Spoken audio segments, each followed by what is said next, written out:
RPSC ने अपना pattern बदल दिया है। आरपीएससी ने अपना सिलेबस भी बदल दिया है। 19 सितंबर 2025 को नया पाठ्यक्रम जारी कर दिया है आरपीएससी फर्स्ट ग्रेड इतिहास विषय का। अब बड़ा प्रश्न ये आता है कि आखिर इस विषय की तैयारी कैसे करें।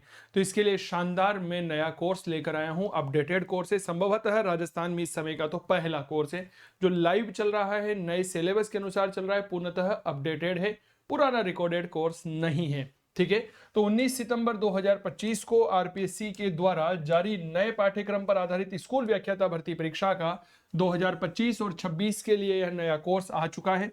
लाइव चल रहा है जयपुर स्टूडियो से। राजस्थान में संभवतः पहला कोर्स है जो नए पाठ्यक्रम के अनुसार है, पूरी तरह से अपडेटेड है और मेरे दोस्त याद रखिएगा लाइव है। ठीक है, तो इतिहास का संपूर्ण पेपर का यह कोर्स ले सकते हैं। इसके अलावा जो नए टॉपिक ऐड किए हैं, क्योंकि सिलेबस में लगभग 30% टॉपिक ऐसे हैं जो नए जोड़े गए हैं, 1-2% टॉपिक ऐसे हैं जो हटाए गए। फिर बड़ा प्रश्न ये आता है कि सर नए टॉपिक कहाँ से पढ़ें, किस तरह पढ़ें, क्या रणनीति होनी चाहिए। तो इसके लिए मैंने एक नया टॉपिक स्पेशल कोर्स में लेकर आया हूँ, जयपुर स्टूडियो से ही लाइव है, राजस्थान में एकमात्र है, फर्स्ट ग्रेड शिक्षक भर्ती परीक्षा के लिए है। 19 सितंबर 2025 को जो नए पाठ्यक्रम में नए टॉपिक जोड़े गए हैं उनका यह स्पेशल कोर्स है, उन विद्यार्थियों के लिए है जो केवल और केवल नए टॉपिक को पढ़ना चाहते हैं। कहां से पढ़िए? गूगल प्ले स्टोर पे आइए, वहां पर डाउनलोड करिए चंदू सर की क्लास मोबाइल एप्लीकेशन और आप डाउनलोड कर सकते हैं।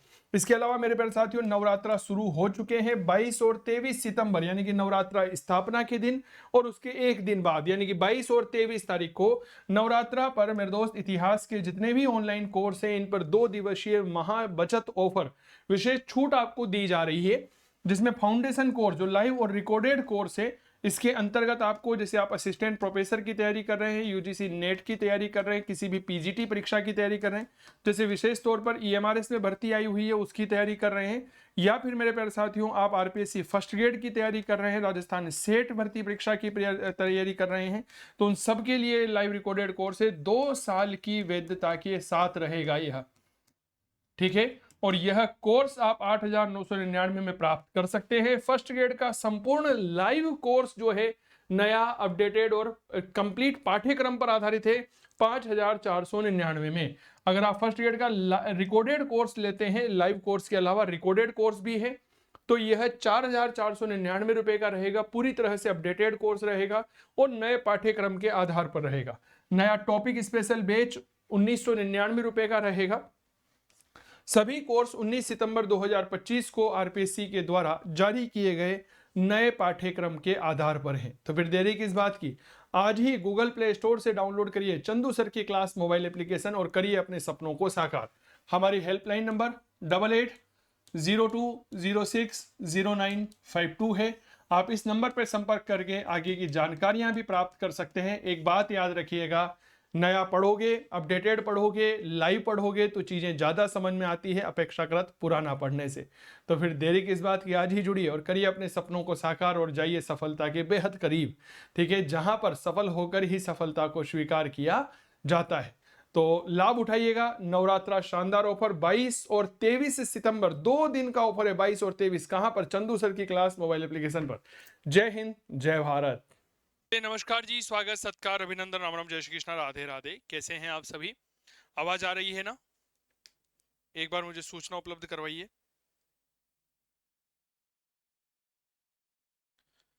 चलिए, बहुत बहुत अभिनंदन आप सभी प्यारे साथियों का जुड़ चुके हैं इस बीच हमारे बीच में। तो मेरे प्यारे साथियों, हम प्राचीन भारत की आज अंतिम क्लास आप सभी अभ्यर्थियों के लिए लेकर के आया हूं। हमने सारा सिलेबस कवर कर लिया, केवल कुछ बातें रह गई थी। पहला तो ये कि भारत के इतिहास में मंदिर स्थापत्य और दूसरी महत्वपूर्ण घटना जिसे हम भारतीय दर्शन के रूप में जानते हैं। क्या ये बात क्लियर हो गई? तो मेरे प्यारे साथियों, अगर मैं मंदिर स्थापत्य की चर्चा करता हूं तो भारत के इतिहास में मंदिर स्थापत्य की शुरुआत गुप्त काल में होती है। क्या ये बात क्लियर हो गई? अब कुछ बातों को समझने की कोशिश करिए। पहली बात यह समझिएगा कि शुरुआत में जब गुप्त काल में क्यों मंदिर स्थापत्य की शुरुआत हुई, तो समझिए प्राचीन काल में भी मंदिर हुआ करते थे, लेकिन यह मंदिर मूल रूप से राजमहल के अंदर हुआ करते थे। तो राजा रानी बढ़िया आराम से अपने छोरे छोरियों के साथ वहां पर जाया करते थे, पूजन अर्चना कर करा करके वापस आकर के महल में जो है राज दरबार में बैठ जाया करते थे। क्या ये बात क्लियर हो गई? लेकिन मेरे प्यारे साथियों, धीरे धीरे जनसंख्या बढ़ने लगी, राजा के पास आने वाले मुकदमों की संख्या बढ़ने लगी, तो परिणाम ये हुआ कि पुजारी को मंदिर में पूजा अर्चना करने में समस्या आने लगी। परिणाम स्वरूप वह अपने मंत्री से, अपने राजा से कहता है कि हे महाराज, अब मैं एकांत में पूजन करना चाहता हूं, क्योंकि यहाँ पर मुझे डिस्टरबेंस बहुत होता है। तो बताओ क्या किया जाए? राजा ने पूछा तो मैं उसने कहा, पुजारी ने, कि महल के बाहर एक छोटा सा मंदिर बना दीजिए, जिसमें मैं, आप और आपकी रानी और आपके बच्चे, अपन 4-5 लोग बैठ करके पूजा अर्चना कर सके। इसीलिए आप देखेंगे भारत के इतिहास में जो शुरुआती मंदिर बने हैं वो बहुत छोटे थे। क्या ये बात क्लियर हो गई? बड़े संक्षिप्त मंदिर बनाए गए हैं, छोटे आकृति के बनाए गए हैं, जो एक कमरे के जैसे थे, इसीलिए वो उनका निर्माण हुआ था। क्या ये बात क्लियर हो गई? धीरे धीरे जैसे जैसे भारत में जनसंख्या बढ़ने लगी, राजाओं के बाद कहीं ना कहीं उनके मंत्री और उनके सामंतों के द्वारा मंदिर जाने की प्रक्रिया की शुरुआत हुई। धीरे धीरे आम जनता मंदिर जाने लगी, तो यह मंदिरों का आकार बढ़ने लगा। भारत में भक्ति आंदोलन हुआ, और भक्ति आंदोलन की शुरुआत के साथ ही भारत में ये मान के चलिएगा अनेक मंदिर बने, और यह मंदिर धीरे धीरे जन आस्था के केंद्र बन गए। क्या ये बात क्लियर हो गई? हाँ या ना का जवाब दीजिएगा। तो हेडिंग डालिए, भारत में मंदिर स्थापत्य।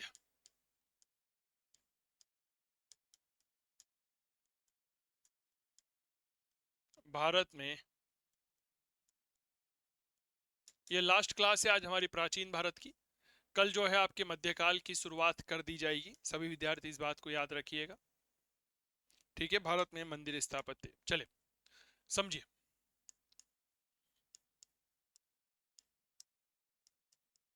भारत में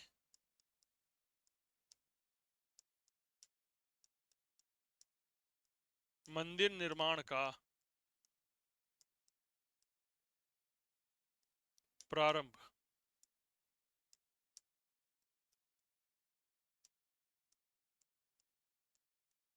गुप्त काल में हुआ। मंदिर निर्माण का जो प्रारंभ है यह कहाँ हुआ? गुप्त काल में हुआ। ये बात याद रखिएगा। देवगढ़ का दशावतार मंदिर जो है वो भारत का पहला मंदिर माना जाता है।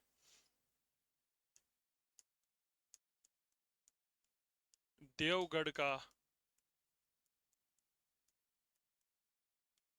दशावतार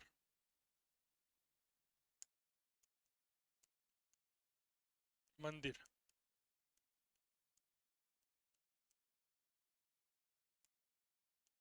देश का प्रथम मंदिर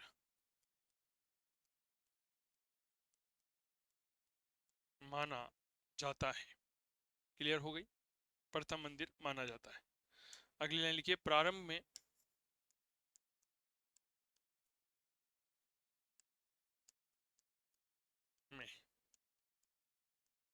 मंदिर छोटे होते थे। प्रारंभ में मंदिर जो है वह छोटे होते थे, लेकिन समय के साथ मंदिर स्थापत्य में परिवर्तन आने लगा।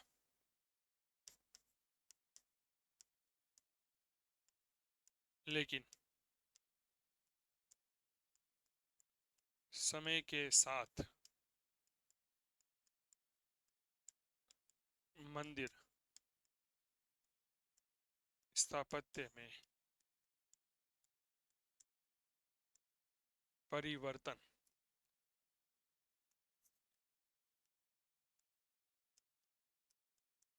आने लगा।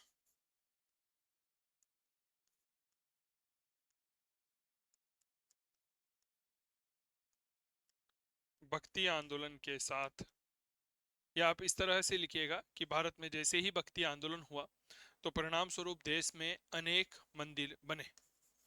भक्ति आंदोलन के प्रारंभ होने पर देश में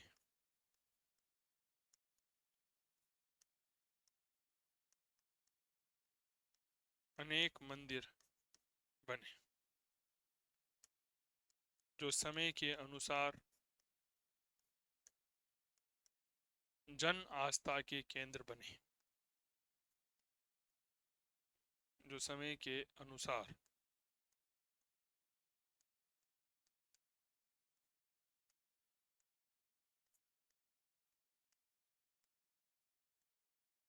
जन आस्था के केंद्र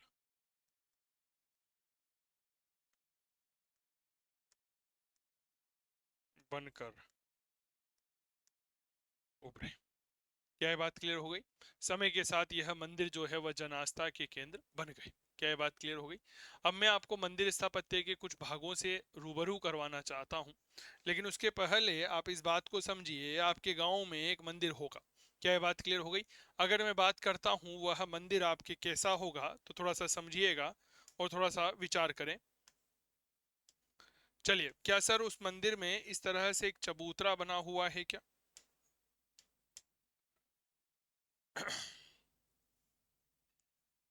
बहुत अच्छे से समझने की कोशिश करिएगा।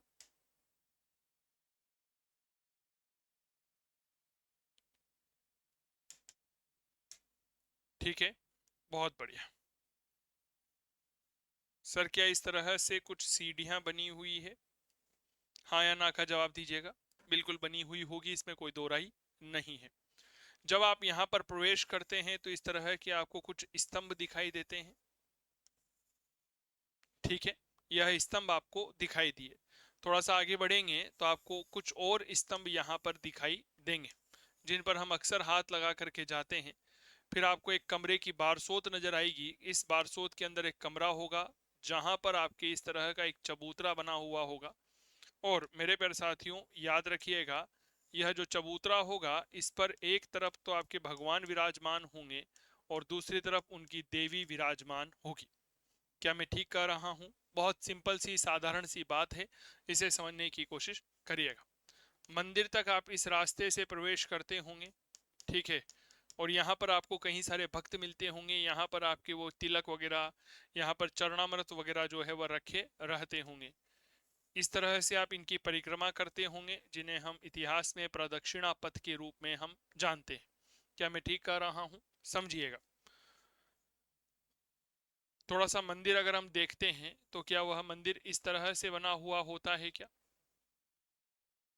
ठीक है, बहुत बढ़िया सर, इसे हम कहते हैं शिखर। ठीक है, और इस शिखर के आगे की तरफ छोटी छोटी जो है वह गुंबद बने हुए होते हैं।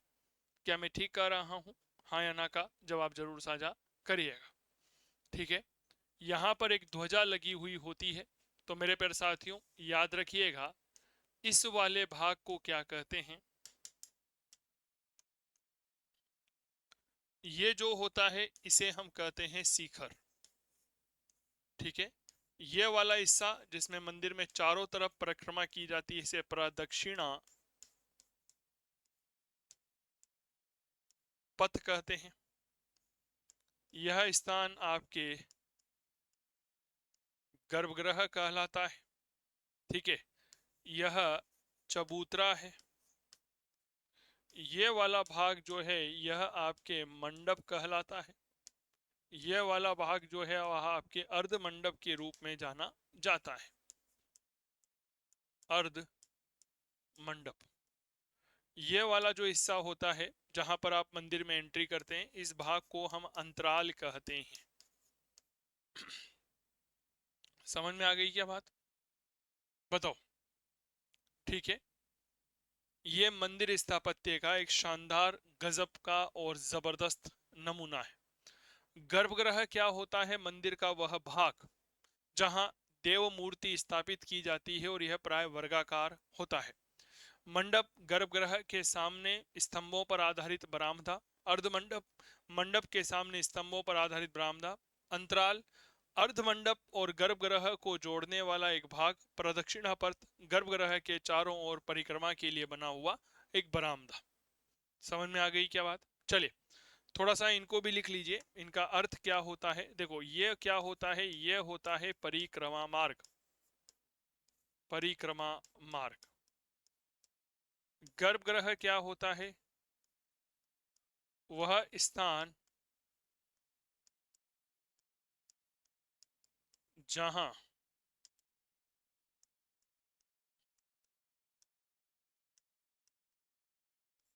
देव मूर्ति स्थापित की जाती है। यह प्राय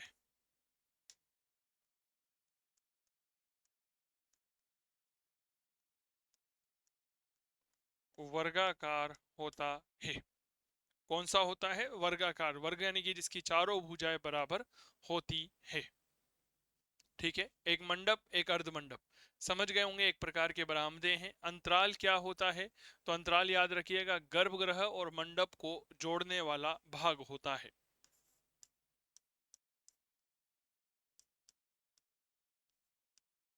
गर्भगृह व मंडप को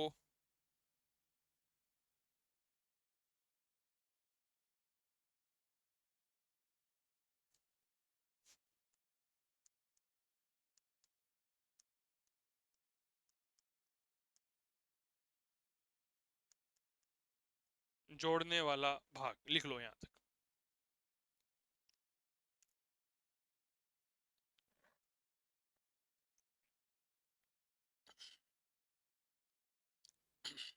लिख लिया? चलिए सर, आपको एक चित्र दिखाते हैं, शायद उससे आपकी कुछ चीजें समझ में आ जाए कि आखिर मंदिर स्थापत्य जो हैं इनमें हम किस तरह से देखते हैं। देखिए सब, यहां पर आपको कुछ चीजें स्पष्ट हो रही होगी कि देखिए, कलश, यह आमलक है, यह शिखर है, यह मंडप हो गया, यह अर्धमंडप हो गया, ये गर्भगृह हो गया। ठीक है, तो मंदिर में सबसे पहले कलश की स्थापना की जाती है। कलश के बाद फिर आमलक होता है जो गोल गोल होता है ना, शिखर पर टॉप में होता है, भी दिखा दूंगा मैं। आमलक होता है, फिर उसके बाद जो है वह शिखर होता है। ठीक है, तो इस तरह से इनका इनका क्रम होता है सामान्य तौर पर। कभी कभी परीक्षा में इस तरह से पूछ लिया जाता है कि बताओ, कलश और आमलक जो है वह किसका भाग होता है। ठीक है, तो थोड़ा सा इस तरह से याद रखिएगा, परीक्षाओं के दृष्टिकोण से बड़ा महत्वपूर्ण है। आपको एक चित्र दिखाता हूं, शायद उससे चीजें और अच्छे से क्लियर हो जाए आप लोगों के। देखिएगा, यह जगन्नाथ स्वामी का मंदिर है पूरी उड़ीसा में। तो इस मंदिर में आप यहाँ पर कुछ देखिएगा कि ये क्या है भैया, ये है कलश। समझ में आ गई?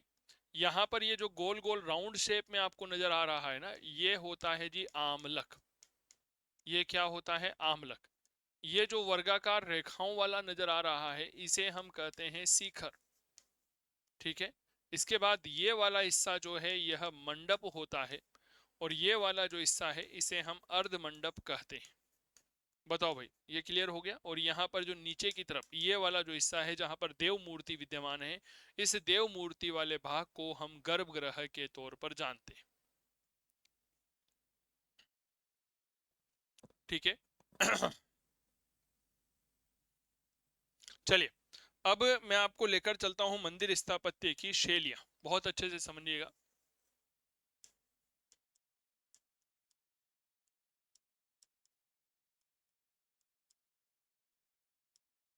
मंदिर स्थापत्य की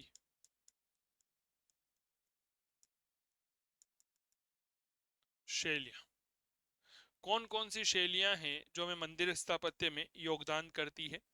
तो मैं आपसे अक्सर कहता हूं कि भैया आप इतिहास पढ़ रहे हो तो ये गलत फहमी में मत रहिएगा कि भाई साहब इतिहास जो है उसमें कहीं पर भी हमें नक्शे की आवश्यकता नहीं पड़ती है। ये गलत बात हो जाती है। इतिहास नक्शा जितना भारत के भूगोल में इंपॉर्टेंट होता है, उतना ही नक्शा आपके, मेरे प्यारे साथियों, कहीं ना कहीं इतिहास में भी महत्वपूर्ण होता है। यहाँ पर जो है ये है आपके हिमालय। क्या मैं ठीक कह रहा हूँ? यहाँ पर आपके जो पर्वतमाला है इसे हम कहते हैं विंध्याचल पर्वतमाला। विंध्याचल। क्या ये बात क्लियर हो गई? क्या कहते हैं भाई साहब? विंध्याचल। यहाँ पर एक नदी बहती है जी, इस नदी का नाम आता है कृष्णा नदी। और यहाँ पर दक्षिणी स्थान है जिसे हम कहते हैं कन्या कुमारी।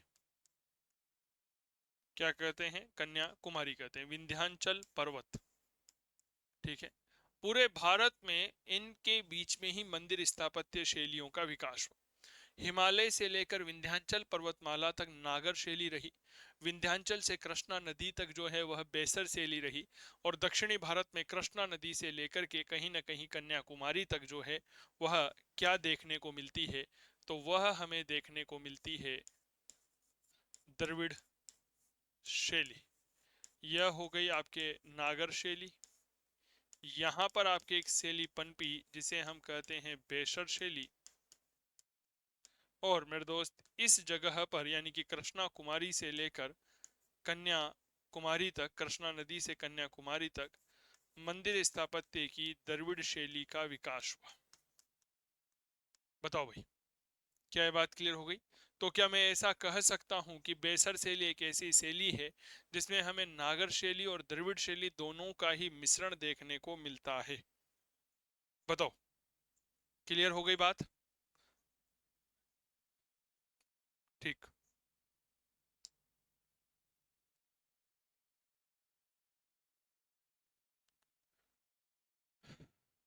चलिए, तो अभी आज की इस क्लास को थोड़ा यहीं रोकना पड़ेगा, एक अर्जेंट कॉल आया है मेरे पास। ठीक है, अगर थोड़ा समय रहा तो अभी आधे घंटे बाद वापस शुरू करता हूँ, माफी चाहूंगा, थोड़ा सा अर्जेंट है, क्षमा प्रार्थी।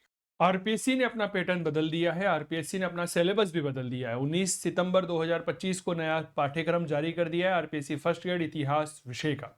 अब बड़ा प्रश्न ये आता है कि आखिर इस विषय की तैयारी कैसे करें, तो इसके लिए शानदार मैं नया कोर्स लेकर आया हूं। अपडेटेड कोर्स है, संभवतः राजस्थान में इस समय का तो पहला कोर्स है जो लाइव चल रहा है, नए सिलेबस के अनुसार चल रहा है, पूर्णतः अपडेटेड है, पुराना रिकॉर्डेड कोर्स नहीं है। ठीक है, तो 19 सितंबर 2025 को आरपीएससी के द्वारा जारी नए पाठ्यक्रम पर आधारित स्कूल व्याख्याता भर्ती परीक्षा का 2025 और 26 के लिए यह नया कोर्स आ चुका है। लाइव चल रहा है जयपुर स्टूडियो से। राजस्थान में संभवतः पहला कोर्स है जो नए पाठ्यक्रम के अनुसार है, पूरी तरह से अपडेटेड है, और मेरे दोस्त याद रखिएगा लाइव है। ठीक है, तो इतिहास का संपूर्ण पेपर का यह कोर्स ले सकते हैं। इसके अलावा जो नए टॉपिक ऐड किए हैं, क्योंकि सिलेबस में लगभग 30% टॉपिक ऐसे हैं जो नए जोड़े गए हैं, 1-2% टॉपिक ऐसे हैं जो हटाए गए। फिर बड़ा प्रश्न ये आता है कि सर नए टॉपिक कहाँ से पढ़ें, किस तरह पढ़ें, क्या रणनीति होनी चाहिए, तो इसके लिए मैंने एक नया टॉपिक स्पेशल कोर्स में लेकर आया हूं, जयपुर स्टूडियो से ही लाइव है, राजस्थान में एकमात्र है, फर्स्ट ग्रेड शिक्षक भर्ती परीक्षा के लिए है। 19 सितंबर 2025 को जो नए पाठ्यक्रम में नए टॉपिक जोड़े गए हैं उनका यह स्पेशल कोर्स है, उन विद्यार्थियों के लिए है जो केवल और केवल नए टॉपिक को पढ़ना चाहते हैं। कहां से पढ़िए? गूगल प्ले स्टोर पे आइए, वहां पर डाउनलोड करिए चंदू सर की क्लास मोबाइल एप्लीकेशन, और आप डाउनलोड कर सकते हैं। इसके अलावा मेरे प्यारे साथियों, नवरात्रा शुरू हो चुके हैं। 22 और 23 सितंबर यानी कि नवरात्रा स्थापना के दिन और उसके एक दिन बाद यानी कि 22 और 23 तारीख को नवरात्रा पर मेरे दोस्त इतिहास के जितने भी ऑनलाइन कोर्स हैं इन पर 2 दिवसीय महा बचत ऑफर विशेष छूट आपको दी जा रही है, जिसमें फाउंडेशन कोर्स जो लाइव और रिकॉर्डेड कोर्स है, इसके अंतर्गत आपको, जैसे आप असिस्टेंट प्रोफेसर की तैयारी कर रहे हैं, यूजीसी नेट की तैयारी कर रहे हैं, किसी भी पीजीटी परीक्षा की तैयारी कर रहे हैं, जैसे विशेष तौर पर ईएमआरएस में भर्ती आई हुई है उसकी तैयारी कर रहे हैं, या फिर मेरे प्यारे साथियों आप आरपीएससी फर्स्ट ग्रेड की तैयारी कर रहे हैं, राजस्थान सेट भर्ती परीक्षा की तैयारी कर रहे हैं, तो उन सबके लिए लाइव रिकॉर्डेड कोर्स है। 2 साल की वैधता के साथ रहेगा यह। ठीक है, और यह कोर्स आप 8,999 में प्राप्त कर सकते हैं। फर्स्ट ग्रेड का संपूर्ण लाइव कोर्स जो है नया अपडेटेड और कंप्लीट पाठ्यक्रम पर आधारित है 5,499 में। अगर आप फर्स्ट ग्रेड का रिकॉर्डेड कोर्स लेते हैं, लाइव कोर्स के अलावा रिकॉर्डेड कोर्स भी है, तो यह 4,499 रुपए का रहेगा, पूरी तरह से अपडेटेड कोर्स रहेगा और नए पाठ्यक्रम के आधार पर रहेगा। नया टॉपिक स्पेशल बैच 1,999 रुपए का रहेगा। सभी कोर्स 19 सितंबर 2025 को आरपीएससी के द्वारा जारी किए गए नए पाठ्यक्रम के आधार पर हैं। तो फिर देरी किस बात की, आज ही गूगल प्ले स्टोर से डाउनलोड करिए चंदू सर की क्लास मोबाइल एप्लीकेशन और करिए अपने सपनों को साकार। हमारी हेल्पलाइन नंबर 8802060952 है। आप इस नंबर पर संपर्क करके आगे की जानकारियां भी प्राप्त कर सकते हैं। एक बात याद रखिएगा, नया पढ़ोगे, अपडेटेड पढ़ोगे, लाइव पढ़ोगे तो चीजें ज्यादा समझ में आती है अपेक्षाकृत पुराना पढ़ने से। तो फिर देरी किस बात की, आज ही जुड़िए और करिए अपने सपनों को साकार और जाइए सफलता के बेहद करीब। ठीक है, जहां पर सफल होकर ही सफलता को स्वीकार किया जाता है। तो लाभ उठाइएगा। नवरात्रा शानदार ऑफर 22 और 23 सितंबर 2 दिन का ऑफर है। 22 और 23 कहां पर? चंदू सर की क्लास मोबाइल एप्लीकेशन पर। जय हिंद, जय भारत। चलिए नमस्कार जी, स्वागत, सत्कार, अभिनंदन, राम राम, जय श्री कृष्ण, राधे राधे। कैसे हैं आप सभी? उम्मीद करता हूं आप सभी स्वस्थ मस्त होंगे। कल थोड़ा सा एक अर्जेंट कॉल आ गया था, इसीलिए आपकी चलती हुई क्लास को बंद करना पड़ा, नहीं तो मैंने आज दिन तक आपकी क्लास को कभी ऑफ नहीं किया था। चलिए, हमने भारत में मंदिर स्थापत्य के बारे में पढ़ा कि भारत में मंदिर निर्माण का जो प्रारंभ है यह गुप्त काल में हुआ। देवगढ़ का जो दशावतार मंदिर है यह भारत का पहला मंदिर है। प्रारंभ में मंदिर छोटे होते थे, लेकिन समय के साथ मंदिरों का विकास होने लगा और यह जन आस्था के केंद्र बन गए। भक्ति आंदोलन में इसने आमूलचूल परिवर्तन आया। मंदिर में कुछ भाग होते हैं, जैसे अंतराल होता है, अर्धमंडप, मंडप, शिखर, प्रदक्षिणा पथ होता है, गर्भगृह होता है। शिखर में हमने आमलक और कलश के बारे में आप लोगों को बताया, ये सब चीजें मैंने बताई। इसके अलावा मंदिर स्थापत्य की कुछ शैलियां, हिमालय से लेकर विंध्याचल तक नागर शैली, विंध्याचल से लेकर कृष्णा नदी तक बेसर शैली होती है, और कृष्णा नदी से कन्याकुमारी तक जो है वह द्रविड़ शैली होती है। सबसे पहले हम जिस मंदिर स्थापत्य की कला के बारे में चर्चा कर रहे हैं वह होती है जी नागर शैली। बताओ क्या होती है? तो भैया याद रखना, उसे हम कहते हैं नागर शैली। नागर शैली मूल रूप से नगर शब्द से बना है। नागर जो शब्द है ना, यह कहां से बना है? तो याद रखिएगा, यह नगर शब्द से बना है, अर्थात सर्वप्रथम किसी नगर में विकसित होने के कारण इसे नागर शैली कहा गया। हिमालय से लेकर विंध्याचल तक इसका है। वास्तुशास्त्र के अनुसार अगर बात करता हूं तो नागर शैली को की मंदिरों की पहचान आधार से लेकर के सर्वोच्च तक इसका चतुष्कोणीय रूप देखने को मिलता है। ठीक है, तो आइए चर्चा करते हैं। लिखिएगा, नागर शब्द की उत्पत्ति, नागर शब्द की उत्पत्ति नगर से हुई है, अर्थात नागर शैली के मंदिर, नागर शैली के मंदिर सर्वप्रथम नगर में बने। क्या ये बात क्लियर हो गई? और इसीलिए इन्हें क्या कहा गया? नागर शैली कहा गया। ठीक है, इसीलिए मंदिर निर्माण की, इसीलिए इसलिए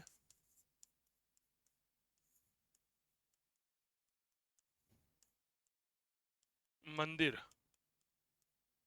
निर्माण की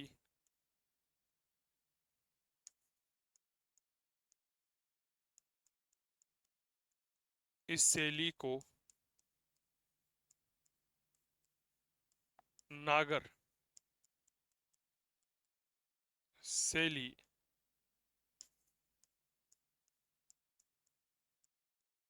कहा गया। क्या ये बात क्लियर हो गई? मंदिर निर्माण की शैली को क्या कहा गया? नागर शैली कहा गया। अब ये तो हम देख ही चुके हैं, इसके पहले जो नक्शा हमने देखा था कि भाई साहब हिमालय से लेकर विंध्याचल तक इस शैली का विकास हुआ था।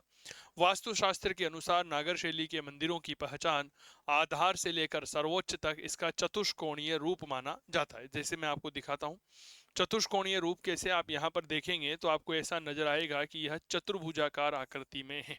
क्या ये बात क्लियर हो गई? इसे हम क्या कहते हैं? चतुष्कोणीय रूप कहते हैं। क्या कहते हैं? तो याद रखिएगा, कोल चतुष्कोणीय रूप है, और यह आधार से लेकर सर्वोच्च तक रहता है। ठीक है ना, ये बात याद रखना। तो अगली लाइन लिखेंगे,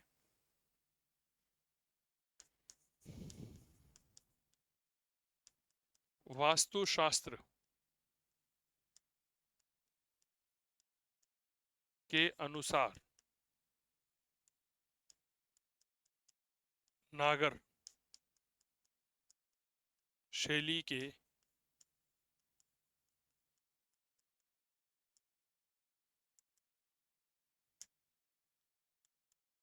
मंदिरों की पहचान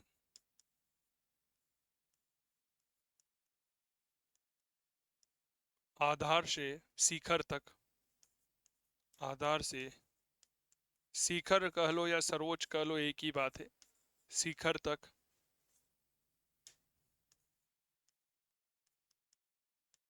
चतुष्कोणीय स्वरूप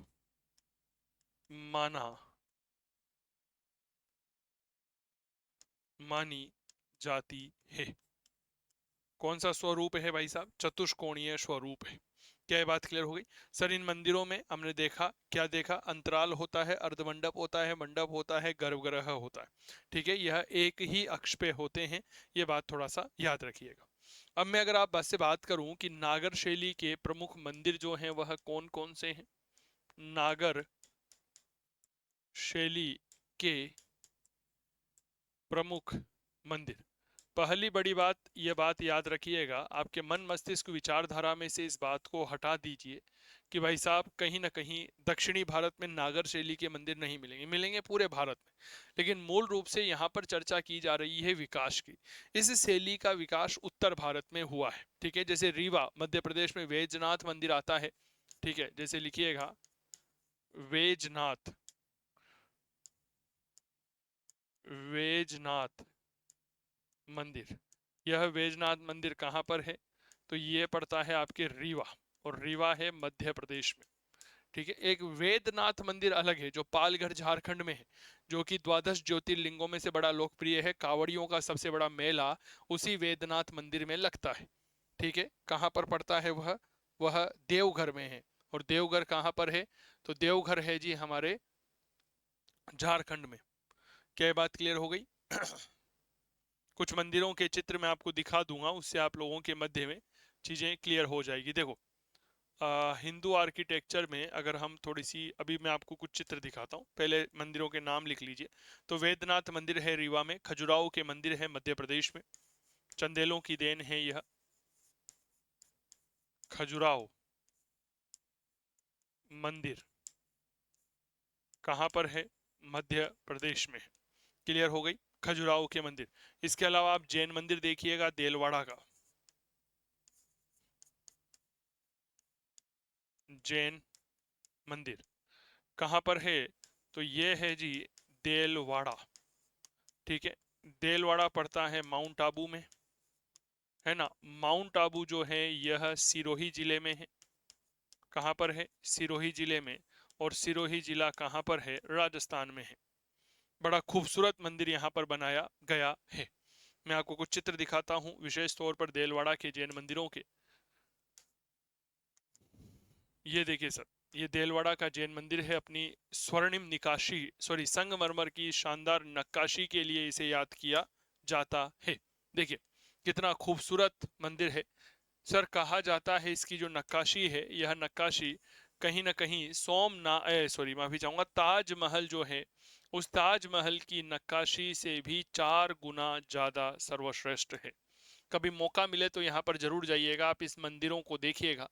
कहा जाता है, मैं गया हुआ था देलवाड़ा, तो मुझे बताया गया वहीं के गाइड के द्वारा कि जब यह विमल शाह के द्वारा बनाया गया था, जो चालुक्य शासक का दरबारी था, ठीक है, उसने जब यह बनवाया, भीम प्रथम उसका राजा था, उसने जब यह बनवाया तो संगमरमर में से जितनी रेत बाहर निकलती थी, जितना पत्थर बाहर निकलता था ना नक्काशी के दौरान, उसके बराबर का सोना कारीगर को दिया जाता था। आपने बिल्कुल सही कहा। मान लीजिए ये संगमरमर का टुकड़ा है और इसको नक्काश करके एक मोती बनाना है या माला बनानी है, तो इसमें से जितना पत्थर बाहर निकलेगा उसके बराबर का सोना दिया जाता था। क्लियर हो गई? तो ये है सर। इसके अलावा थोड़ा सा याद रखिएगा, आप जो नंबर चौथा जो पढ़ेंगे यहाँ पर, उसे हम कहते हैं सोमनाथ मंदिर। सोमनाथ मंदिर महमूद गजनवी ने इसे लूट लिया था। ठीक है, खत्म कर दिया था। इसके बाद आधुनिक भारत की वर्तमान सरकार, आधुनिक भारत में इसका निर्माण करवाया गया और भारत के पहले राष्ट्रपति श्रीमान डॉक्टर राजेंद्र प्रसाद जी के द्वारा इसका इनॉग्रेशन किया गया था। सोमनाथ मंदिर कहाँ पर है? यह गुजरात में है और यह भी नागर शैली का एक जबरदस्त उदाहरण माना जाता है। ये देखो सर, यह है सोमनाथ मंदिर, आपके समक्ष नजर आ रहा होगा। ये क्या है? तो भाई साहब ये है जी आपके सोमनाथ मंदिर, नागर शैली का ही है। शिखर नजर आ रहा है, आमलक नजर आ रहा है, ये है आपके मंडप, ये अर्ध मंडप है, ये अंतराल है जहां से लोग प्रवेश कर रहे हैं। क्या ये बात क्लियर हो गई? इसके बाद जगन्नाथ मंदिर नंबर 5, पूरी उड़ीसा में पड़ता है यह। लिखिए जगन्नाथ मंदिर कहाँ पर है? तो यह पड़ता है पुरी। और पुरी कहाँ पर है? पुरी है उड़ीसा में। भारत के 4 धामों में से एक जगन्नाथ पुरी को माना जाता है, पता होगा आप लोगों को। सर ये है भगवान जगन्नाथ का रथ मंदिर। ठीक है, और जगन्नाथ मंदिर जो है अपनी रथ यात्रा के लिए प्रसिद्ध है। रथ यात्रा के लिए प्रसिद्ध भगवान जगन्नाथ है, उनके भाई बलभद्र है और उनकी बहन सुभद्रा है। तो 3 मंदिर यहाँ पर प्रसिद्ध है। ठीक है, भगवान जगन्नाथ यानी कि कृष्ण भगवान है। ठीक है, इसके अलावा थोड़ी सी बात करते हैं तो बलभद्र हैं जो उनके बड़े भाई हैं, और सुभद्रा हैं, इनकी रथ यात्रा यहाँ पर निकाली जाती है। स्वागत है पूजा, नीलेश, अभिनंदन, मुकेश, सरिता। तो ये चीजें थोड़ा सा याद रखिएगा। यह आपके जगन्नाथ मंदिर है, यह सोमनाथ मंदिर है।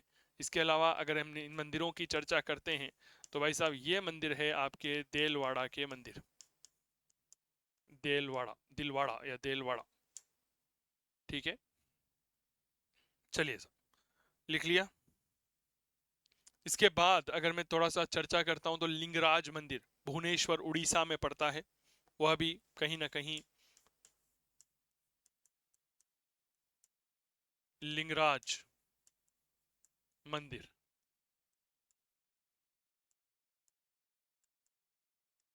भुवनेश्वर ओडिशा में यह है। और यह भी नागर शैली का एक जबरदस्त उदाहरण है। मैं तो यहाँ पर आपको वह मंदिर लिखवा रहा हूँ जो कि बड़े प्रसिद्ध है। क्या बात क्लियर हो गई? यह है सर लिंगराज मंदिर, देख लो। ये लिंगराज मंदिर है, पर्यटक यहाँ पर आते हैं। यूनेस्को की विश्व धरोहर सूची में इसे शामिल किया गया है। आज से लगभग 1000 साल पहले गंग वंश के राजाओं के द्वारा इन मंदिरों का निर्माण करवाया गया है।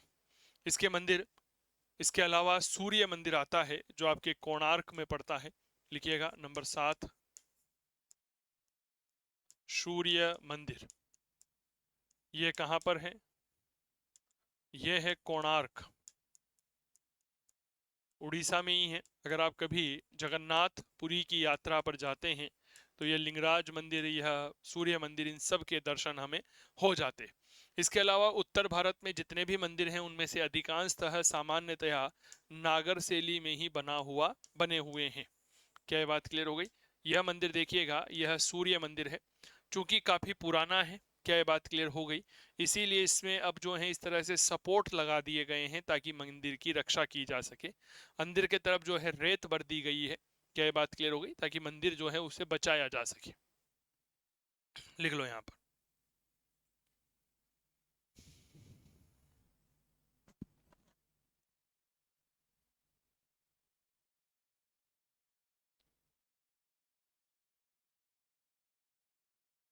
आपने इतने सारे मंदिर देखे हैं, एक भी मंदिर में कोई चार दीवारी नहीं है, आप यहाँ पर नोटिस करिएगा। सारे के सारे मंदिर जो है ना वो ओपन है। नागर शैली की बात कर रहा हूँ। लेकिन जब आप द्रविड़ शैली के मंदिर देखते हैं ना तो द्रविड़ शैली के मंदिरों में चारों तरफ जो है वह क्या पाए जाते हैं? याद रखिएगा, चार दीवारी पाई जाती है।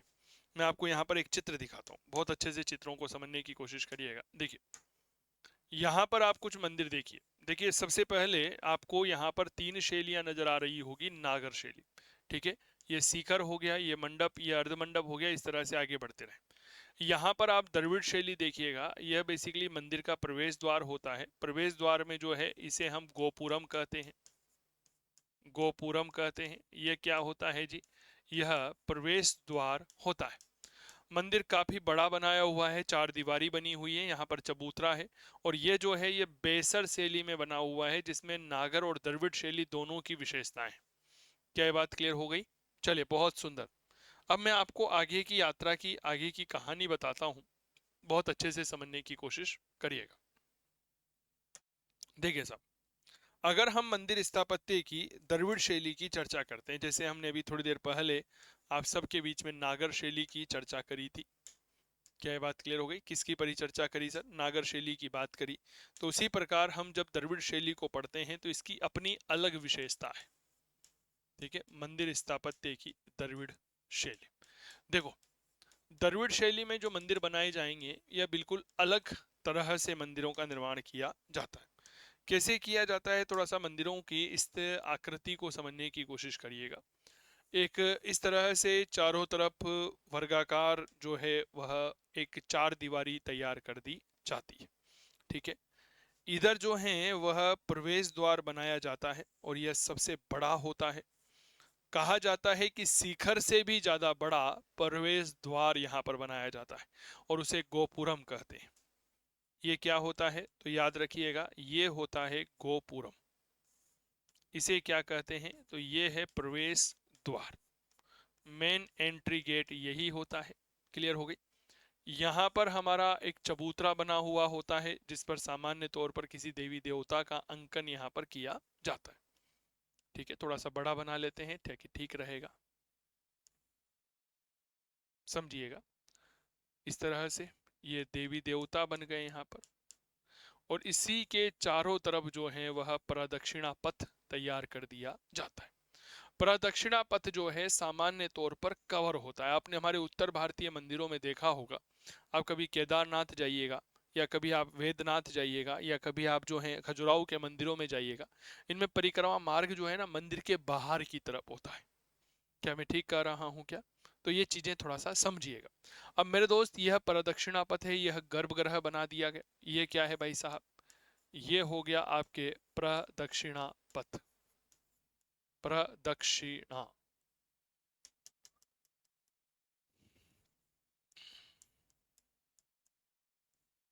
ना पथ, प्रदक्षिणा पथ। क्लियर। ये जो है इसे हमने बना दिया जी गर्भ गृह। चारों तरफ जो है छोटे छोटे अन्य मंदिर बनाए जाते हैं। ठीक है, ये क्या हो गया तो ये बात याद रखिएगा, ये हो गए आपके अन्य मंदिर। मंदिर के चारों तरफ क्या बनाई? ये हमने बनाई चार दीवारी। आप एक चीज नोटिस करिए, दक्षिण भारत के मंदिरों में कहीं पर भी न तो कोई एक तरह से मंडप का नाम आ रहा है, न अर्ध मंडप का नाम आ रहा है, न अंतराल का नाम आ रहा है, न आमलक आ रहा है, न शिखर आ रहा है।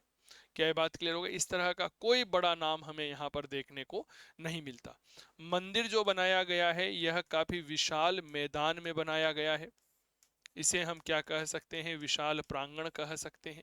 मंदिर के ऊपर जो है वह इस तरह से शिखर तैयार किया जाता है जो मूल रूप से पिरामिड नुमा होता है। मंदिर का शिखर कैसा होता है तो भाई साहब याद रखिएगा जी, यह एक पिरामिड जैसा होता है। ये क्या हो गया? यह मंदिर का शिखर हो गया। और यह शिखर कैसा होता है तो भैया याद रखना, यह पिरामिड नुमा होता है। पिरामिड की आकृति जैसे यह बना हुआ होता है। क्लियर हो गई। ये हमारे द्रविड़ भारतीय द्रविड़ शैली जो है इन मंदिरों की विशेषता मानी जाती है। क्या ये बात क्लियर हो गई? मंदिरों का शिखर जो है यह पिरामिड नुमा होता है। पिरामिड की स्पेलिंग शायद मैंने गलत लिख दी, हिंदी गलत लिख दी। हिंदी में मेरे प्यारे साथियों मेरे साथ थोड़ी बहुत समस्याएं हैं। पिरामिड नुमा, ठीक है, बहुत समस्याएं आती है, थोड़ी मात्रात्मक त्रुटियां हो जाती है। अब देखिए इन मंदिरों में कहीं पर भी क्या नहीं है तो भैया मंडप कहीं पर भी नहीं है। ठीक है, इन मंदिरों में आपके अर्ध मंडप जो है यह भी कहीं नहीं होगा। इन मंदिरों में कहीं पर भी आपके अंतराल जो है वह भी आपको नजर नहीं आएगा। क्या बात क्लियर हो गई? क्या नजर नहीं आएगा? अंतराल जो है वह भी नजर नहीं आएगा। क्लियर हो गए। दक्षिणी भारत में पाए जाने वाले इन मंदिरों का शिखर पिरामिड नुमा होता है। मंदिर में सबसे ज्यादा भव्य गोपुरम यानी कि प्रवेश द्वार होता है। ठीक है, दक्षिणी भारत में पाए जाते हैं, ये तो हम सब जानते हैं। विशाल प्रांगण है जिसमें पिरामिड नुमा शिखर बनाया जाता है। प्रदक्षिणा पथ जो है वह कवर होता है यानी कि ढका हुआ होता है। तो इसकी चीजें यहीं पर लिख लो, प्रदक्षिणा पथ ढका हुआ। क्या ये बात क्लियर हो गई? कवर होता है यह कंप्लीट। ठीक है, और समय के साथ साथ कई सारी चीजें यहाँ पर जुड़ती चली गई। ठीक है, तो लिख लो, गर्भगृह जो है वह आयताकार होगा। गर्भगृह जो है वह आयताकार हमें यहाँ पर देखने को मिलेगा। क्लियर हो गई। तो मुझे नहीं लगता कि इन चीजों को दोबारा से लिखने की कोई आवश्यकता है। गोपुरम थोड़ा सा ज्यादा भव्य होता है, प्रमुख होता है गोपुरम। ठीक है। ठीक है, एक लाइन यहां पर लिख लीजिए, इन मंदिरों में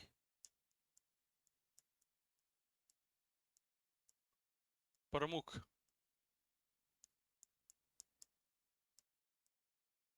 गोपुरम होता है। ये लाइन मैंने इसलिए लिखवाई है मेरे प्यारे साथियों, मान लीजिए कभी पूछ लिया जाए दक्षिणी भारत के मंदिर स्थापत्य शैली के संदर्भ में कि बताओ सबसे महत्वपूर्ण क्या होता है, तो गोपुरम सबसे महत्वपूर्ण, भाई साहब शिखर से भी ज्यादा महत्वपूर्ण है। क्या ये बात क्लियर हो गई? कुछ बहुत प्रसिद्ध मंदिर रहे हैं इस शैली में, मैं आपको कुछ चित्र दिखाता हूं ताकि चीजें जो है वह समझ में आए। आप इस तरह से नागर और द्रविड़ शैली में अंतर देख सकते हो। आप देखें, आपके सामने है, ये आपके नागर स्टाइल है और ये द्रविड़ स्टाइल है। ठीक है, गोपुरम बना हुआ है, यह शिखर बना हुआ है। ठीक है, यह नंदपा है। ठीक है, यह गर्भगृह है जो आयताकार है। ठीक है, यहाँ पर ये सब चीजें आप लोगों के सामने क्लियर है ही सही। तो मुझे लगता है कि आप सब लोगों के ये बातें क्लियर हो गई होगी। ठीक है, अब द्रविड़ शैली के कुछ मंदिर जो हमें इतिहास में याद रखने हैं वो पढ़िएगा। कहा जाता है सबसे महत्वपूर्ण मंदिर है मीनाक्षी मंदिर। ठीक है, मदुरई तमिलनाडु में है। तो लिखिएगा द्रविड़ शैली के प्रमुख मंदिर, द्रविड़ शैली के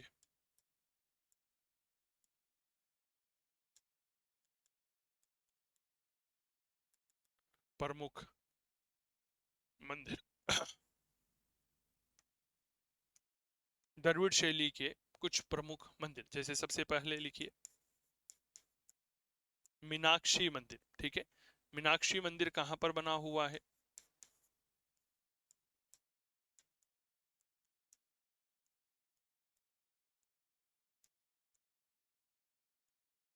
मदुरई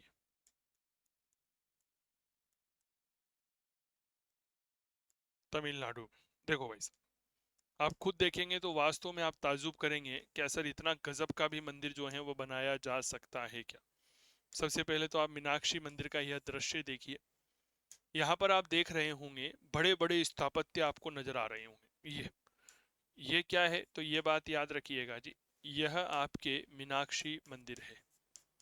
ठीक है, ये क्या है, यह मीनाक्षी मंदिर है।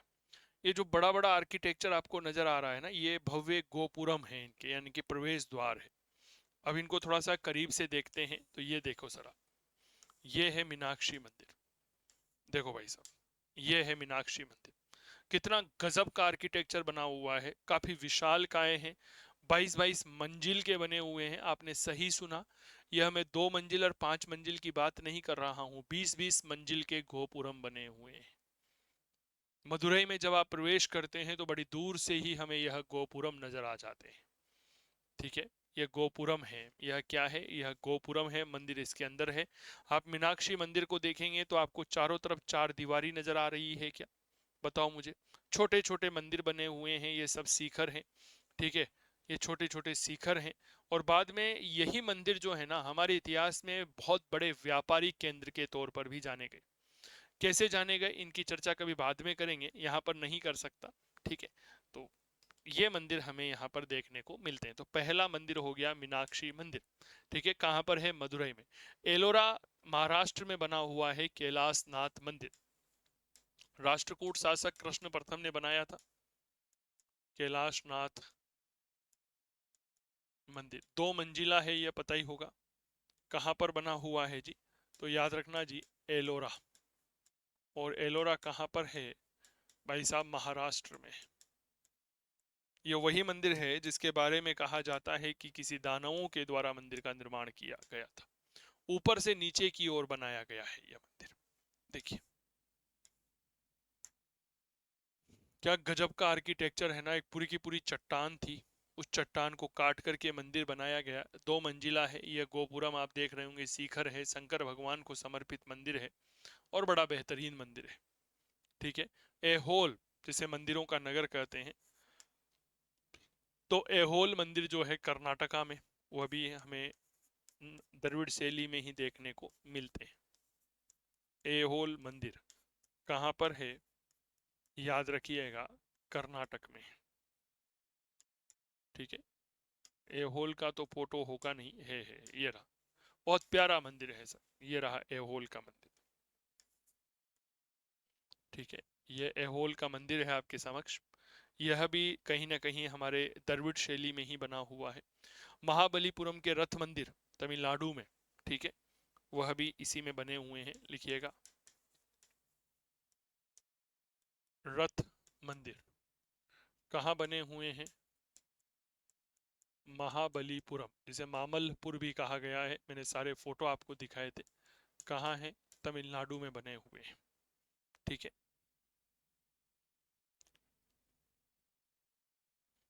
रथ मंदिर तो आपने पहले ही देख लिए थे, तो दोबारा देखने की आवश्यकता यहाँ पर महसूस नहीं हो रही है। क्या ये बात क्लियर हो गई? इसके अलावा अगर मैं बात करता हूँ, तंजौर तमिलनाडु में है, यहाँ बना हुआ है वृद्धेश्वर मंदिर।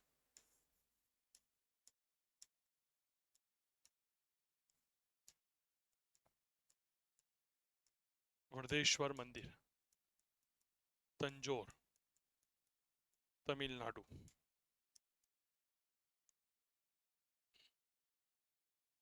ये है सर, देखो, ये है तंजौर का वृद्धेश्वर मंदिर। ठीक है, यह भी द्रविड़ शैली में बना हुआ है। कैलाशनाथ मंदिर कांची तमिलनाडु में।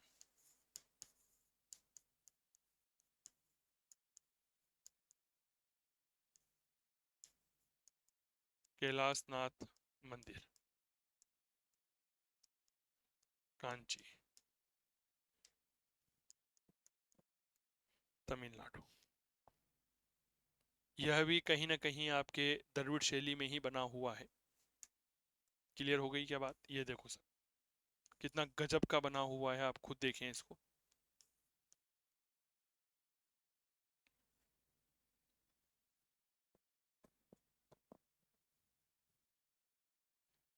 ठीक है, तो ये द्रविड़ शैली है। मंदिर स्थापत्य की दो महत्वपूर्ण शैलियों पर हमने परिचर्चा करी, नागर शैली और द्रविड़ शैली। आइए तीसरी शैली लेकर चलता हूं, जिसे हम मूल रूप से मिश्रित शैली कह सकते हैं, या हम ऐसा कह सकते हैं जिसे बेसर शैली कहते हैं। ठीक है, नागर और द्रविड़ शैलियों के मिश्रण से बनी है। मंदिर स्थापत्य का जो कला है वह तो नागर शैली से है, लेकिन अलंकरण द्रविड़ शैली से। चालुक्य राजाओं ने इसे प्रोत्साहन दिया। महाराष्ट्र का अंबरनाथ मंदिर और ऐहोल का दुर्गा मंदिर इनके बहुत प्रसिद्ध उदाहरण है। लिखिएगा साहब, बेसर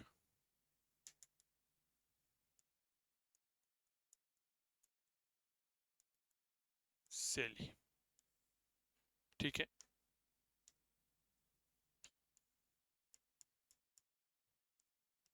नागर व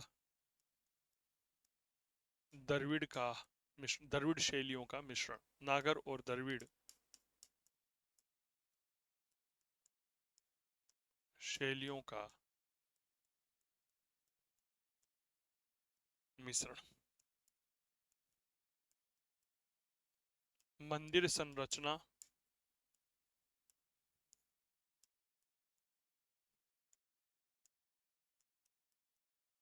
नागर शैली की व मंदिर अलंकरण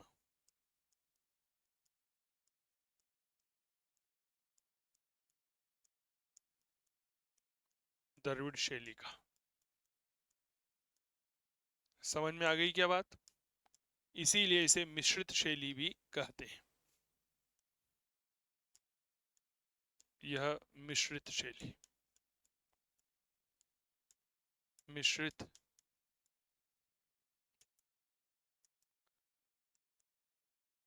शैली क्या कहलाई भाई साहब? याद रखना, मिश्रित शैली कहलाई। और चालुक्य शासकों ने इसे संरक्षण दिया। चालुक्य शासकों ने संरक्षण दिया।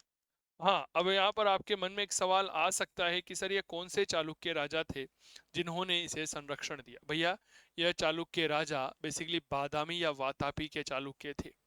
क्लियर हो गई? हाँ, बिल्कुल सही सुना आपने, बादामी या वातापी के चालुक्य थे जिन्होंने इसे संरक्षण दिया था। प्रमुख मंदिर,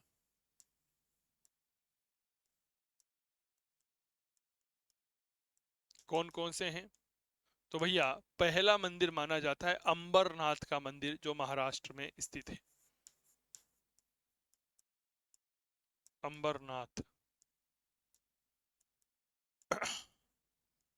मंदिर, महाराष्ट्र। ये है सर अंबरनाथ का मंदिर, देख लो। अब इस मंदिर को ध्यान से देखोगे तो मंदिर स्थापत्य आपको बिल्कुल ऐसा लग रहा होगा कि गर्भगृह है, मंडप है, अर्धमंडप है, अंतराल बना हुआ है। क्या ये बात क्लियर हो गई? मंदिर स्थापत्य जो है पूरी तरह से नागर शैली में है, लेकिन कहीं ना कहीं निर्माण में जो अलंकरण काम में लिया गया है, ये आप गौर करेंगे तो आपके मदुरई मंदिर के जैसा दिखेगा। आप देखो, दिखेगा नहीं दिखेगा, ये मदुरई मंदिर का जो गोपुरम बना हुआ है, बहुत बारीक बारीक नक्काशी की गई है, इसी तरह का अलंकरण आपको यहाँ पर देखने को मिलेगा। जबकि हमारे नागर शैली के जो मंदिर आप देख रहे हो ना, इनमें किसी प्रकार का कोई अलंकरण नहीं है। वो तो चलो आधुनिक काल का बना हुआ है तो उसमें अलंकरण है, लेकिन ये प्राचीन काल का बहुत कोई सिंपल सोबर से मंदिर बनाए गए। तो ये बहुत प्रसिद्ध मंदिर है। इसके अलावा एक दुर्गा मंदिर है जो ऐहोल कर्नाटका में है, वह भी कहीं ना कहीं इसी का उदाहरण माना जाता है। क्लियर हो गए? दूसरा लिखिएगा, दुर्गा मंदिर कहां पर है भाई साहब? ऐहोल। ऐहोल पड़ता है जी कर्नाटका में। क्लियर हो गई? तो ये है हमारे कुछ शानदार मंदिर स्थापत्य। लिख लो, मंदिर स्थापत्य की शैली।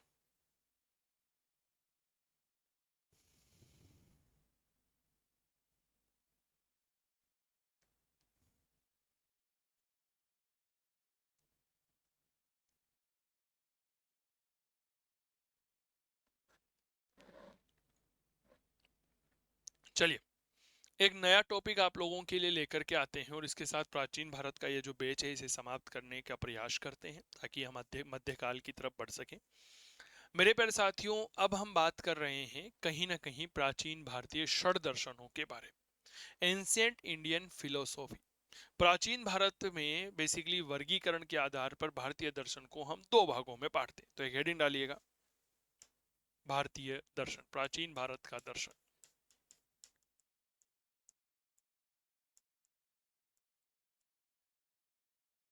प्राचीन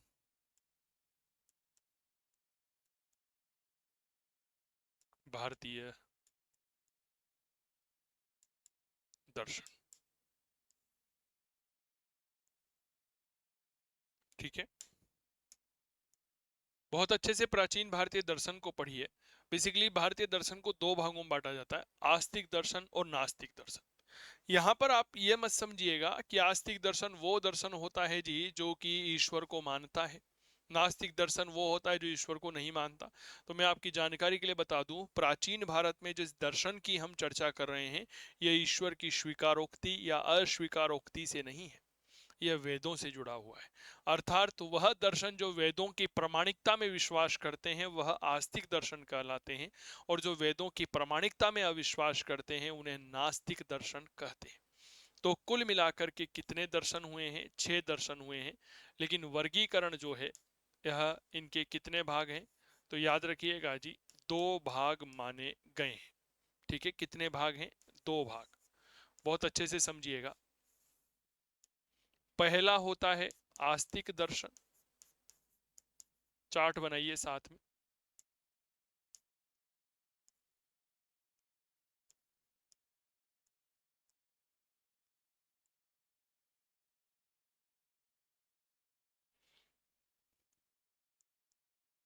दूसरा होता है नास्तिक दर्शन, ठीक है। अब यहां पर आप इस बात को गौर करिए कि आस्तिक दर्शन का तात्पर्य क्या है। तो वेदों की प्रामाणिकता में विश्वास।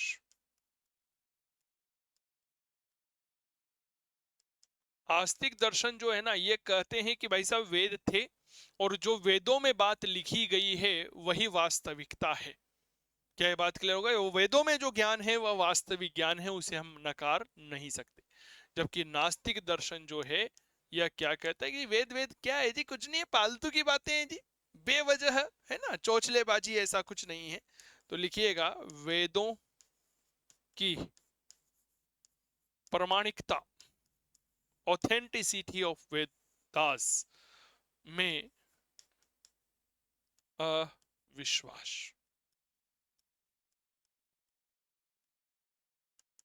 तो याद रखिएगा, अगर कभी आस्तिक और नास्तिक से जुड़ा हुआ कोई बात आपसे पूछ लेता है तो मेरे दोस्त, कहीं ना कहीं वह वेदों की प्रामाणिकता में विश्वास और वेदों की प्रामाणिकता में अविश्वास को हम आस्तिक और नास्तिक कहते हैं।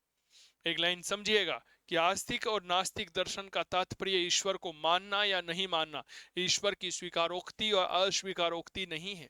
यह वेदों की स्वीकारोक्ति या अस्वीकारोक्ति से होता है कि अगर आप वेदों को मानते हैं तो आप आस्तिक हैं, अगर आप वेदों को नहीं मानते तो आप नास्तिक। क्योंकि हमारे भारत का प्राचीन ज्ञान का स्रोत किसे माना गया है? वेदों को ही तो माना गया है। वेदों में लिखित ज्ञान भारतीय ज्ञान कहलाता है, वेदों में लिखित बातें भारतीय बातें कहलाती है, और वेद भारतीय संस्कृति के आधार माने गए हैं। इस बात को याद रखिएगा, क्योंकि वेदों में वैदिक धर्म का प्रतिपादन किया गया है। यही वैदिक धर्म समय के साथ ब्राह्मण धर्म बना, और यही ब्राह्मण धर्म समय के साथ हिंदू धर्म में कन्वर्ट हो गया। तो हमारी जो संस्कृति है, हमारी जो कल्चर है, वह वेदों की ही तो देन है। तो इस बात को याद रखिएगा कि यहाँ पर आस्तिक और नास्तिक का तात्पर्य ईश्वर की स्वीकारोक्ति या अस्वीकारोक्ति से नहीं होकर के वेदों की स्वीकारोक्ति या अस्वीकारोक्ति से होता है। तो नोट लगा के एक लाइन लिखेंगे, नोट। यहां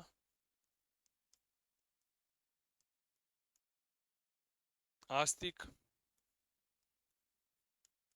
व नास्तिक का तात्पर्य वेदों की स्वीकारोक्ति या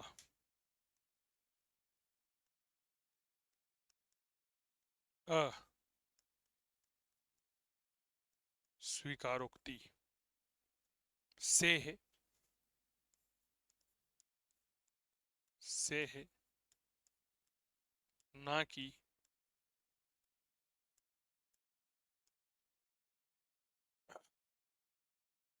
ईश्वर की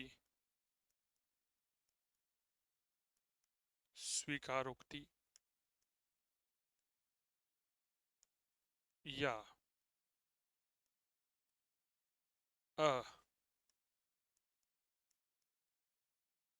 अस्वीकारोक्ति से। क्लियर हो गई? आस्तिक और नास्तिक का तात्पर्य वेदों की स्वीकारोक्ति या अस्वीकारोक्ति से है, ना कि ईश्वर की स्वीकारोक्ति या अस्वीकारोक्ति से। यह नहीं है कि आप भगवान को मान रहे हो। ठीक है, लिखो यहां तक।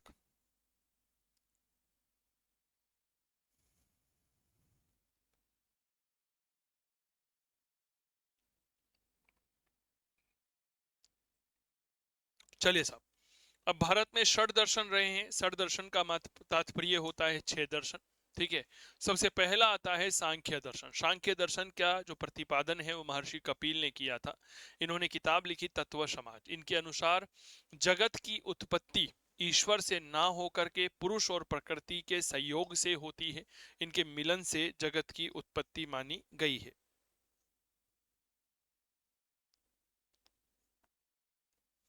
क्लियर हो गई? चलिए, इसके अनुसार प्रकृति के विकास में 25 तत्वों का योगदान रहा है। क्लियर हो गई? तो आइए,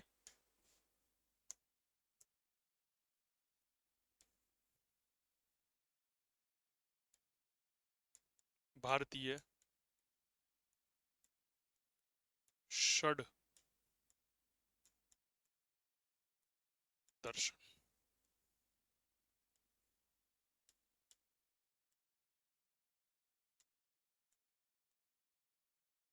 6 दर्शन। सबसे पहला सांख्य दर्शन। यह संख्या पर बल देता है, कहता है कि साहब जो हमारा प्रकृति है या जो ईश्वर है या जो हमारा संसार है, इसका विकास 25 तत्वों से हुए हैं। तो लिखिएगा सांख्य दर्शन, इसके प्रतिपादक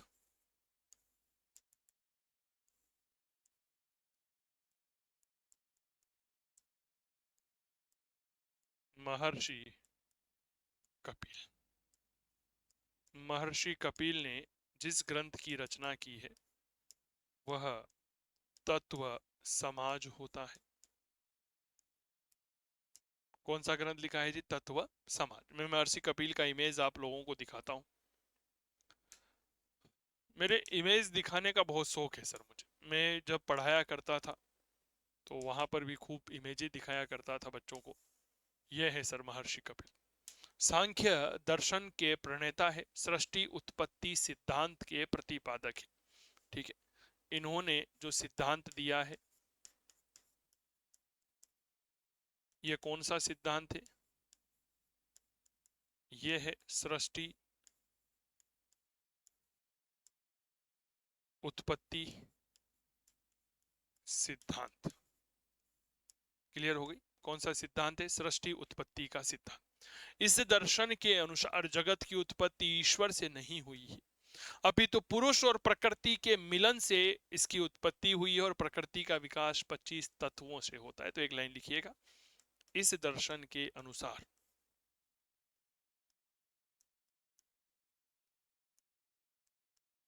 इस दर्शन के अनुसार, बहुत बढ़िया तरीके से पढ़िएगा, अनुसार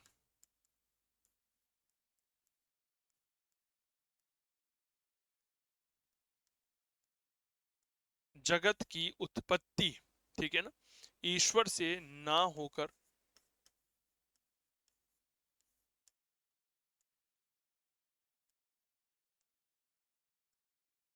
ना होकर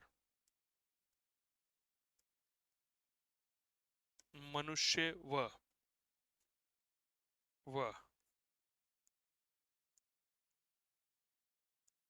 प्रकृति के संयोग या मिलन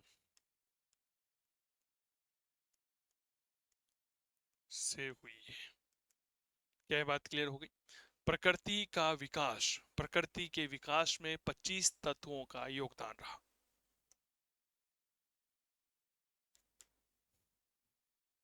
साथ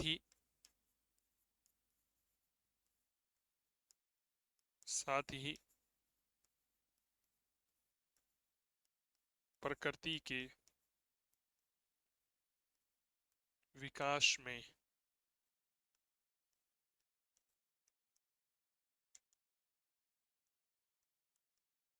25 तत्वों का योगदान रहा। संख्याएं बता दी ना सर, योगदान रहा कि भाई 25 तत्व हैं, उन 25 तत्वों से मिलकर के प्रकृति बनी है, इसीलिए इसे सांख्य दर्शन कहते हैं। क्या ये बात क्लियर हो गई?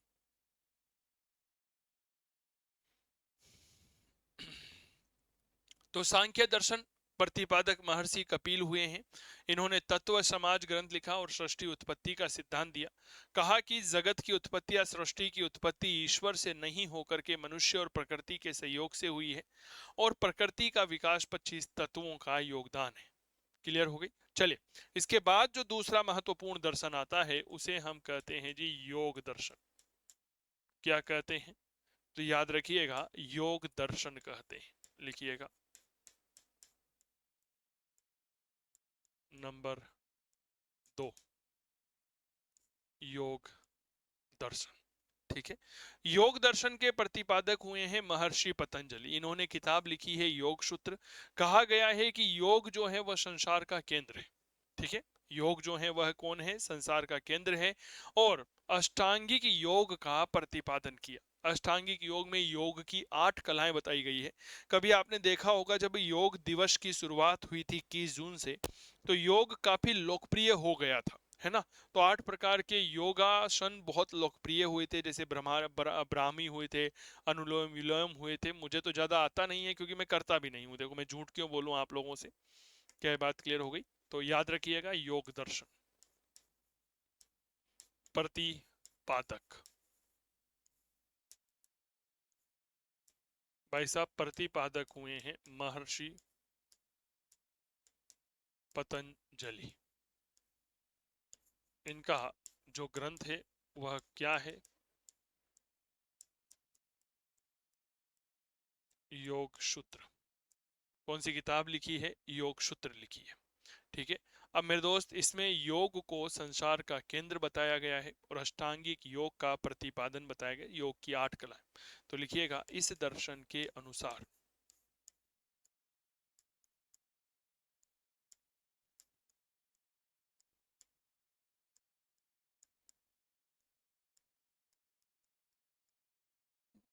योग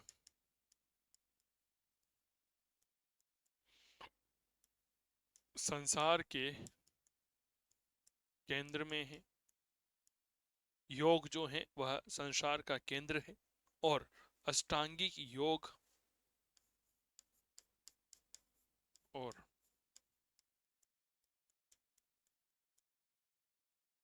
अष्टांगिक योग, अष्टांगिक योग का तात्पर्य क्या होता है? योग की 8 क्रियाएं।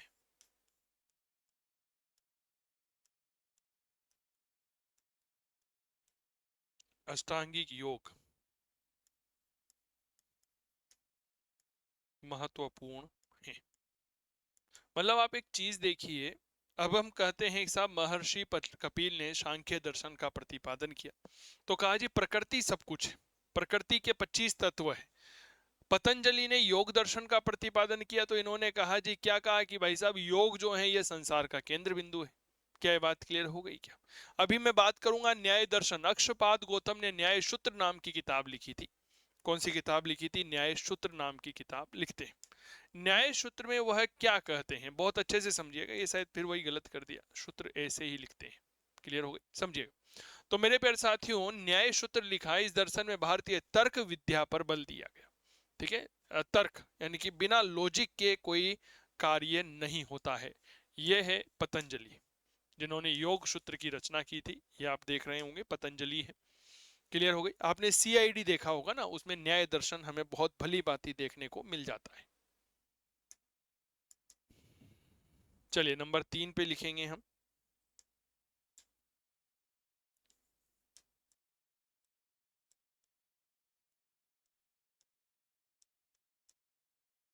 न्याय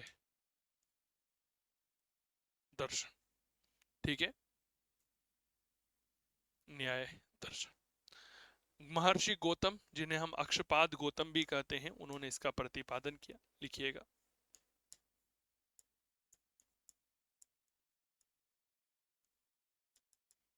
प्रतिपादक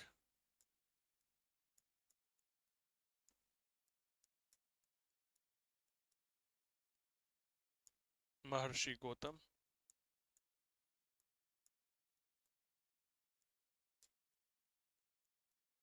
अक्षपाद गौतम। इन्होंने कौन सा ग्रंथ लिखा था? तो भाई साहब न्याय सूत्र इनका बहुत प्रसिद्ध ग्रंथ है, न्याय सूत्र। चलिए, आप देखिए कभी सीआईडी देखिएगा, उसमें एक हम सीन बहुत लोकप्रिय होता है, दया कुछ तो गड़बड़ है, कुछ तो गड़बड़ है। लॉजिक लगाए जाते हैं, तर्क लगाए जाते हैं। तो इस दर्शन में भारतीय तर्क विद्या पर बल दिया गया है कि भारत में तर्क जो है वह इतना पुराना है, लॉजिक इतना पुराना है कि भाई साहब क्या कहूं मैं आप लोगों से। ठीक है। तो भारतीय तर्क पर बल दिया जाता है। लिखिएगा, इस दर्शन में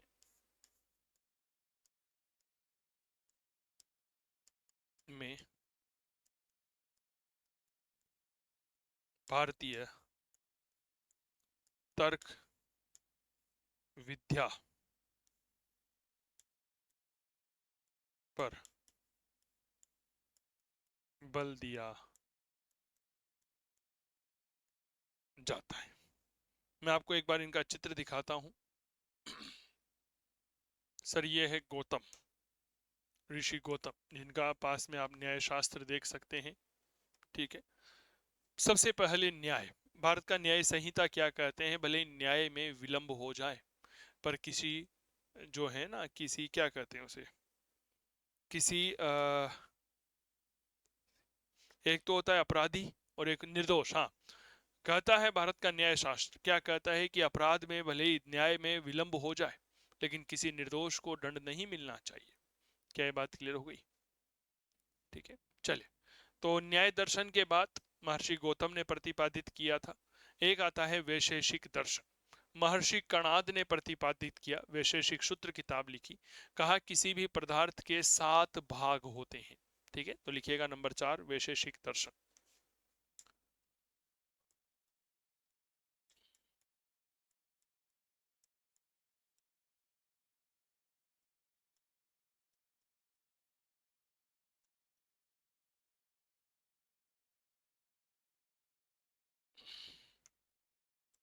चले सर,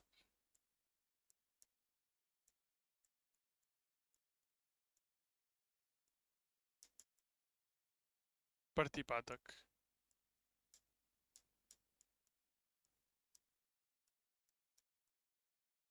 महर्षि कणाद, इनकी किताब का नाम क्या है? वैशेषिक सूत्र।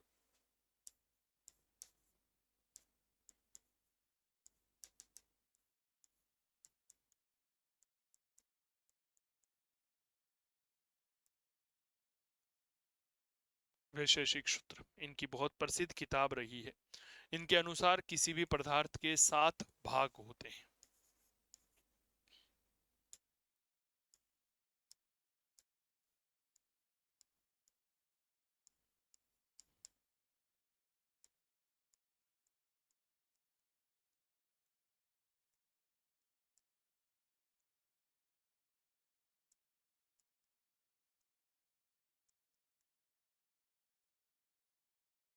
जैसे आपने जैन धर्म में पढ़ा होगा ना, सप्तभंगिनीय का सिद्धांत, जिसे शादवाद का सिद्धांत कहते हैं, वो क्या कहता है? वो सिद्धांत यही तो कहता है कि ज्ञान की 7 अवस्थाएं होती है। क्या ये बात क्लियर हो गई? चलिए, एक बार इनका चित्र देख कर ही आप मोटिवेट होइएगा। ये है सर कणाद ऋषि।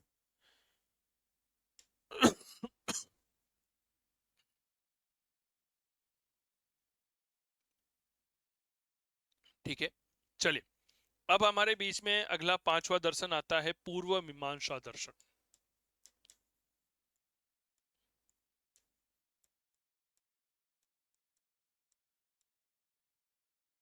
पूर्व मीमांसा दर्शन। ठीक है, कौन सा दर्शन है? पूर्व मीमांसा।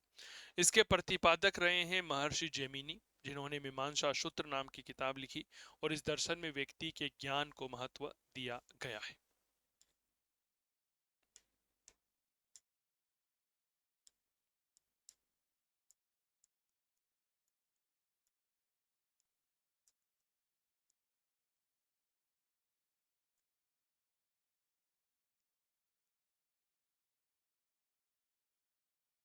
जैमिनी।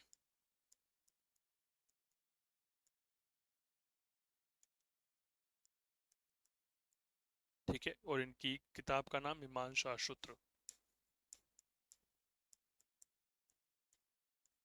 मीमांसा सूत्र। एक बार इनका चित्र आप देख लीजिए। यह है सर महर्षि जैमिनी। ठीक है, महर्षि जैमिनी। अब इस दर्शन में व्यक्ति के ज्ञान को महत्व दिया। इन्होंने कहा कि संसार में कोई चीज महत्वपूर्ण है या नहीं है, यह तो बहुत बाद की बात है, ये सेकेंडरी बात है। सबसे महत्वपूर्ण क्या है, सबसे प्राइमरी बात क्या है कि व्यक्ति के पास ज्ञान कितना है। अगर कोई व्यक्ति आपको सलाम कर रहा है तो आप यह कभी भी मत मानिएगा कि वह व्यक्ति आपको सलाम कर रहा है, नहीं, वह व्यक्ति आपके ज्ञान को सलाम कर रहा है। क्या ये बात क्लियर हो गई? एक कलेक्टर जब रिटायर्ड होता है ना, तो पता है उसका चपड़ासी भी उसको दफ्तर में नहीं घुसने देता है, क्योंकि पद की पावर है। लेकिन शिक्षक कभी रिटायर्ड नहीं होता, 80 साल का शिक्षक अगर मार्केट में भी जा रहा होगा और उसने अगर उसने शिक्षक अपने विद्यार्थियों को सही तरीके से पढ़ाया होगा ना, तो 80 साल के शिक्षक से भी राम राम करने वाले बहुत लोग मिल जाएंगे। मर्द साहब राम राम। क्या मैं ठीक कह रहा हूं क्या? क्यों? क्योंकि उसके ज्ञान का महत्व है, कलेक्टर की पावर का महत्व था, शक्ति का महत्व था। तो इसीलिए अपने ज्ञान को महत्व दीजिए। तो लिखिएगा इसमें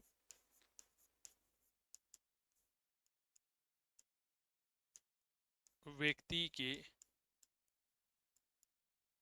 ज्ञान को महत्व दिया गया।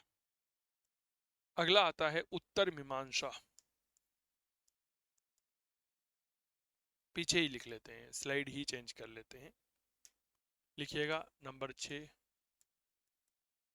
उत्तर मीमांसा। उत्तर मीमांसा का मतलब होता है बाद का, ठीक है ना। इस दर्शन का प्रतिपादन किया बादरायण ने। उन्होंने किताब लिखी ब्रह्मसूत्र और इसमें कहा जी व्यक्ति के जीवन में कर्म कांड महत्वपूर्ण है। ज्ञान व्यान सब बात की बात है। अगर आपको पास होना है ना तो भाई साहब हवन करो सबसे पहले तो। परीक्षा कब है? कल सुबह 9 बजे से है ना, कोई बात नहीं, आप कल सुबह 7 बजे तक हवन करो और फिर 9 बजे परीक्षा देने जाओ। तो ब्रह्म उत्तर मीमांसा ग्रंथ दर्शन के अनुसार भाई साहब जीवन बहुत आगे जाएगा, ठीक है।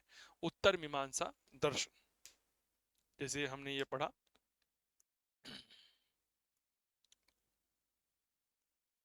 उत्तर मीमांसा दर्शन।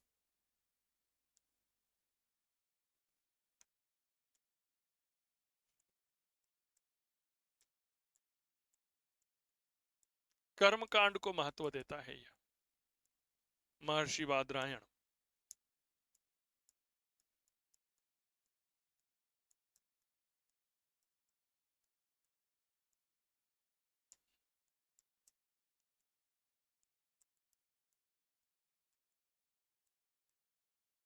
ब्रह्मसूत्र, ठीक है।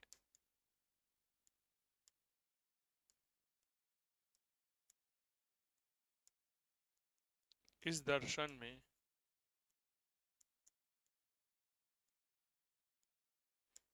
कर्म कांड को